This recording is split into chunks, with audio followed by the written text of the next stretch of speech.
Oke, ada pertanyaan seperti ini. Bang, gimana caranya kalau misalkan VLOOKUP dari banyak table? Nah, gini teman-teman semuanya. Kesempatan kali ini kita akan membahas terkait dengan bagaimana caranya VLOOKUP dari banyak table. Seperti sebuah kasus ini ya teman-teman. Dicari adalah daftar peserta training refreshment gitu kan ya. Ini adalah NIK-nya yang akan didaftarkan dari training. Cuma datanya tuh masih belum lengkap. Masih perlu nama, jabatan, sama masa kerja, sama lokasi kerjanya. Dimana teman-teman kalau kita menggunakan VLOOKUP langsung seperti ini gitu kan ya. Terus kita tampil array salah satu seperti ini. Maka teman-teman hasilnya pasti akan ada yang tidak valid gitu kan ya. Kenapa? Karena data yang perlu dibaca itu ada data nomor 1 di sini, tabel nomor 1, ada yang di tabel nomor 2 dan ada juga yang ada di tabel nomor 3. Oke, so bagaimana caranya? Karena VLOOKUP langsung tidak bisa, maka kita perlu bantuan rumus yang lainnya. Pertama teman-teman, kalau teman-teman pengen mudah dalam pekerjaan sehari-hari, sebenarnya kalau nggak bisa canggih-canggih banget, tinggal digabungkan terlebih dahulu ya untuk tabelnya. Cuma permasalahannya, perhatikan baik-baik. Tabelnya ini bervariasi gitu kan ya. Tabel 1 itu hanya ada 5 kolom, tabel 2 ada 7 kolom, dan tabel 3 itu ada berapa nih? 8 kolom.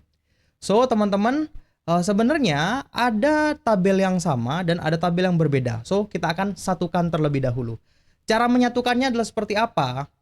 Bebas ya, kalau teman-teman mau simple tanpa rumus, teman-teman bisa menggunakan Power Pivot. Power Query maksud saya.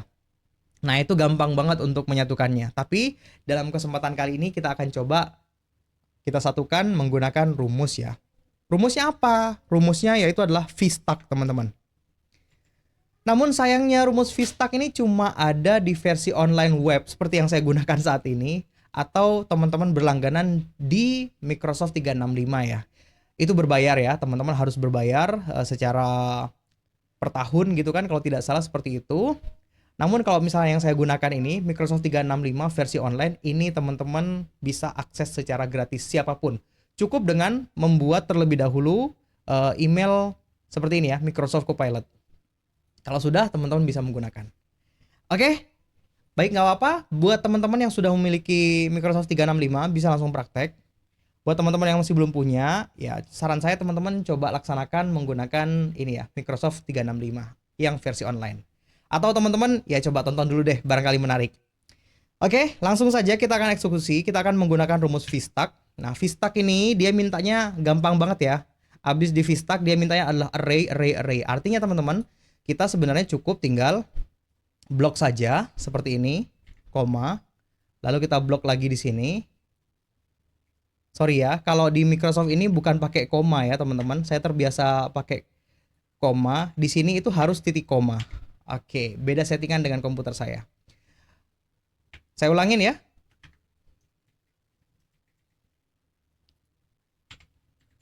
Oke, caranya adalah teman-teman ketik VStack seperti ini.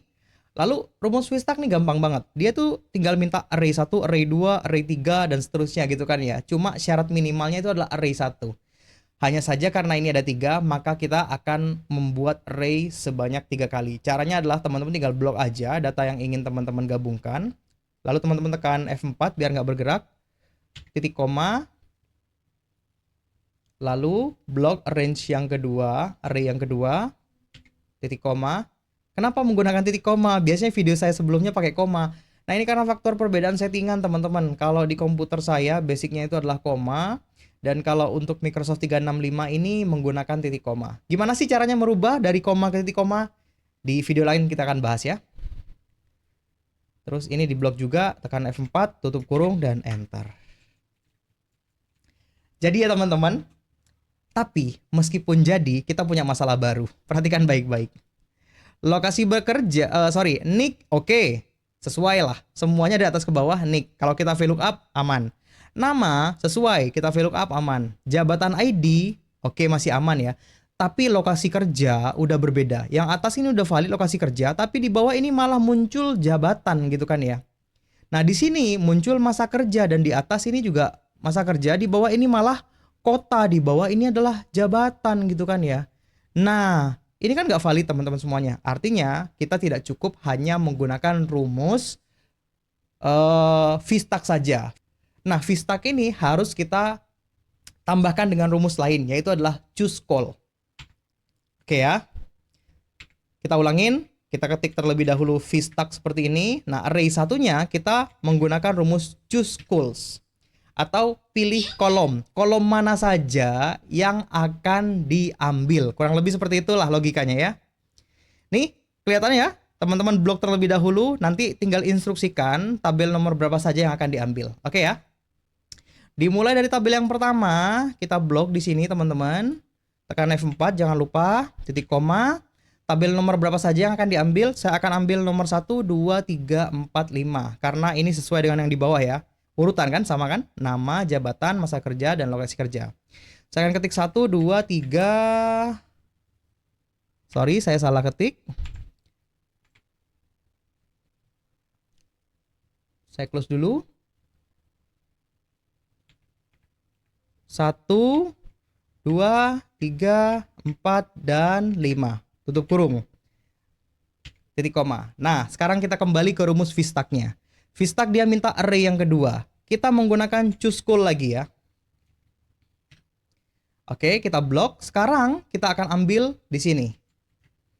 Oke, tekan F4. Titik koma. Nah, kolom nomor berapa yang akan diambil, teman-teman? Saya akan pilih kolom nomor 1. Titik koma, kolom nomor 2. Kolom nomor 3. Kolom nomor 4. Nomor 3, iya. Lalu berikutnya lokasi kerja, yaitu adalah nomor 5. Dan yang terakhir itu adalah masa kerja, ya. Masa kerja itu adalah kolom nomor 7. Tutup kurung. Titik koma. Baik, sekarang kita masuk ke array yang ketiga di rumus V-stack-nya. Sekali lagi kita akan menggunakan choose call. Lalu ini adalah table array-nya. Teman-teman tekan F4, koma, lalu informasikan tabel nomor berapa saja yang akan diambil. Yang pasti nomor 1, nomor 2, nomor 3, lalu nomor 6, dan nomor 8 ya. Oke, kita periksa terlebih dahulu ya teman-teman. Kalau sudah, teman-teman tekan enter. Oh, berarti ini ada yang salah teman-teman semuanya. Oke, salahnya di mana? Kekurangan tutup kurung ya. Lalu teman-teman tekan enter. Oke, jadi ya teman-teman. Oke, cuma permasalahannya apa? Permasalahannya adalah ini kok nggak ada headernya gitu kan ya. Oke, kita akan ambil header dari sini gitu kan ya. Caranya teman-teman, kita rubah dari blocking array yang pertama. Kalau ini kan di bloknya dari A3 gitu kan ya. Kita akan ganti dimulai dari A2. Nah, sehingga dia ke blok dari atas. Setelah itu teman-teman tekan enter. Nah, sekarang sudah ada. Oke? Baik, kalau sudah jadi seperti ini, teman-teman tinggal VLOOKUP seperti biasa ya. Sama dengan VLOOKUP seperti ini, koma, lalu teman-teman blok semuanya seperti ini, F4. Oh, nggak perlu F4 ya, koma, karena sudah jadi tabel array, dan lakukan seperti biasa. Cuma, kalau seperti itu kan nggak efisien. Nah, sekarang teman-teman, kita buat gimana caranya tabel sebanyak ini kita isi hanya dengan satu function saja. Caranya adalah pertama kita copy dulu function yang ini, yang nantinya ini akan kita jadikan tabel array. Oke, caranya adalah teman-teman tekan VLOOKUP seperti ini. Lalu dia minta lookup value, arahkan ke NIK, titik koma. Nah, dia minta table array. Table array-nya mana? Kalau biasanya kan kita ngeblok tuh, sekarang nggak usah ngeblok, tapi teman-teman tekan rumusnya yang tadi. Jadi secara otomatis dia itu membuat rumus atau membuat table secara virtual gitu kan ya. Cuma dia yang bisa melihat, kita nggak bisa melihat. Kalau sudah, koma. Nah, ini kan teman-teman diminta untuk menentukan. Sebenarnya Anda itu bisa menentukan tabel nomor berapa yang akan diambil. Misalnya nomor 2,0. Seperti ini kan? Enter. Oke, nama udah ketarik. Terus, kalau misalkan teman-teman mau ngopi rumus yang ke samping gitu kan ya. Kan otomatis manual kayak gini kan. Nah, nomor 2-nya Anda harus ganti nomor 3 gitu kan ya. Oke, gimana caranya biar otomatis? Maka ya, untuk kolom index number ini kita harus ganti dengan rumus match. Oke ya, match, dimatchingkan. Dimatchingkan dengan apa teman-teman? dimatchingkan dengan yang di atasnya ini. Oke. Nama. Sudah. Kalau sudah teman-teman pilih koma gitu kan ya. Lalu lookup array-nya kita pilih ini. Nick, nama, jabatan, dan masa kerja. Teman-teman tekan F4, koma, 0. Exact match, tutup kurung. Oke ya, kalau sudah teman-teman tekan enter. Jadi ya, coba kita copy ke samping. Nah, kenapa kok NA? Jangan panik, kita cek terlebih dahulu. Ternyata dia itu NA karena faktor rumusnya ini ya, lookup value-nya bergerak. Maka sebelum Anda copy, ini ya, untuk lookup value-nya di awal, teman-teman kunci terlebih dahulu agar dia itu tetap berada di tabel A. Nah, caranya seperti apa? Teman-teman pilih klik lookup array-nya, tekan F4 satu kali, tekan F4 satu kali lagi, dan tekan F4 satu kali lagi. Jadi 3 kali F4-nya. Nah, secara otomatis di depan huruf alfabet A ini akan muncul simbol dolar. Teman-teman bisa masukkan secara manual, insert manual gitu kan ya, menggunakan shift dan 7 gitu kan, atau menggunakan tekan F4 sebanyak 3 kali, sama saja. Kalau sudah Anda copy, setelah itu copy ke samping kanan. Jadi ya, setelah itu teman-teman tinggal copy ke bawah. Nah, ternyata ketika di copy ke bawah, yang bawah juga NA gitu kan ya. Kenapa kok bisa NA? Kita cek. Oh, ternyata fungsinya yang ini bergerak ya teman-teman semuanya, yaitu adalah function match-nya. Maka cek terlebih dahulu match-nya yang B19 ini gitu kan ya. Kita akan kunci agar dia itu tetap berada di baris nomor berapa? 19. Caranya adalah teman-teman klik di sini lalu tekan F4 dua kali. 1 2. Seperti ini ya. Teman-teman copy, enter, dan copy ke kanan dulu. Setelah itu sekarang kita copy ke bawah. Paste. Jadi ya teman-teman, artinya apa? Ini udah nggak fungsi.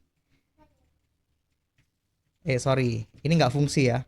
Ini hanya sekedar untuk mempermudah memberikan penjelasan. Sebenarnya teman-teman nggak perlu bikin-bikin kayak saya tadi itu. Teman-teman bisa langsung entry functionnya yang panjang ini secara langsung dari sel B20 ini. Semoga mudah dipahami teman-teman. Coba komentar di bawah, berikan saya masukan apabila penjelasannya masih dirasa kurang untuk mudah dipahami. Itu saja untuk video kali ini. Terima kasih banyak. Sampai ketemu di video yang lainnya.